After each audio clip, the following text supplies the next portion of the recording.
बातमी कल्याणमधून. कल्याणमध्ये कचरा प्रकरणी भाजपा नगरसेवक आक्रमक झालेले आहेत. या कचऱ्याचा इथल्या स्थानिकांना त्रास होतोय, दुर्गंधीचा त्रास होतोय आणि या प्रकल्पाविरोधात भाजपा नगरसेवक आक्रमक झालेले आहेत. हा प्रकल्प बंद व्हावा अशी मागणी सुद्धा केली आहे. दुर्गंधी आणि खारफुटीवरील अतिक्रमणानं इथले नागरिक त्रस्त आहेत आणि या विरोधात भाजपा नगरसेवक आक्रमक झाले.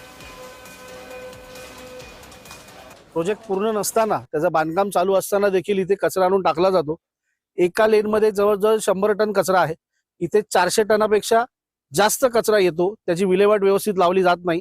3 महिन्या अगोदर या रिलेटेड कंपनीचे ज्यांनी कॉन्ट्रॅक्ट घेतला आहे कन्स्ट्रक्शनचं, त्यांनी ते अधिकारी आम्हाला भेटून त्यांनी सांगितलं होतं की कन्स्ट्रक्शन कंप्लीट झाल्याशिवाय आम्ही हे प्रोजेक्ट चालू करणार नाही. कचऱ्याची विल्हेवाट जे ते प्रोसेस करतात त्याचं, पण तरी सुद्धा ते त्यांच्या मनमानीनुसार चाललेलं आहे. काही जण रोजचे आपले वॉक साठी वगैरे येतात, तिकडे सुद्धा इतका दुर्गंधी पसरलेली असते की लोकांना इकडे यायचं की नाही हा सुद्धा विचार आहे.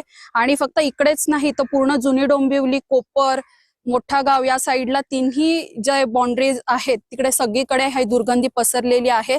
सगळ्या नगरसेवकांना आम्ही मिळून हा विषय आता महासभेत तर मांडणारच. आम्ही हा विषय घेणारच, कारण की 16 तारखेला आमचा रिझल्ट लागलाय. 17 तारखेपासून आमच्याकडे ह्याच कंप्लेंट्स येत आहेत की आम्हाला खूप त्रास होतोय. मग याची विल्हेवाट काहीतरी करायला पाहिजे ना. आणि जे काय तुम्ही करता ते लिगली करा ना.